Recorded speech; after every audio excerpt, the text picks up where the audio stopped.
বিশ্বের সবচেয়ে প্রাচীন ও ঐতিহ্যবাহী রাজনৈতিক দল বাংলাদেশ আওয়ামী লীগের ৭৭তম প্রতিষ্ঠা বার্ষিকী আজ। ১৯৪৯ সালে ২৩শে জুন পুরান ঢাকায় রোজ গার্ডেন প্যালেসে মজলুম জননেতা মৌলানা আব্দুল হামিদ খান ভাসানীকে সভাপতি ও শামসুল হককে সাধারণ সম্পাদক করে প্রতিষ্ঠিত করা হয় পূর্ব পাকিস্তান আওয়ামী মুসলিম লীগ।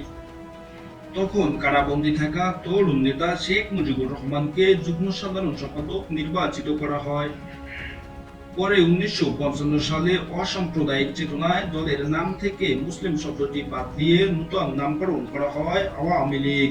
প্রতিষ্ঠার পর থেকেই তৎকালীন পূর্ব পাকিস্তানের ন্যায্য দাবি আদায়ে অগ্রণী ভূমিকা রাখে দলটি, যার ফলে অসাম্প্রদায়িক গণতান্ত্রিক ও জনকল্যাণমুখী দল হিসেবে গণমানুষের আস্থায় পরিণত হয় আওয়ামী লীগ।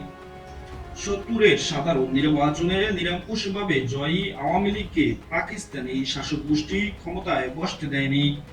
কিন্তু শেখ মুজিবুর রহমানের হাত ধরে গণমানুষের অধিকার আদায়ের বড় রাজনৈতিক প্রতিষ্ঠান হয়ে ওঠা আওয়ামী লীগের নেতৃত্বে পৃথিবীর মানচিত্রে জন্ম নেয় স্বাধীন ভূখণ্ড বাংলাদেশ। স্বাধীনতার পর ১৫ই আগস্ট সপরিবারে বঙ্গবন্ধুকে হত্যার পর নানামুখী চাপে পড়ে আওয়ামী লীগ। তবে ১৯৮১ সালে বঙ্গবন্ধু কন্যা শেখ হাসিনা দেশে ফিরে দলের হাল ধরেন। ঘুরে দাঁড়ায় আওয়ামী লীগ।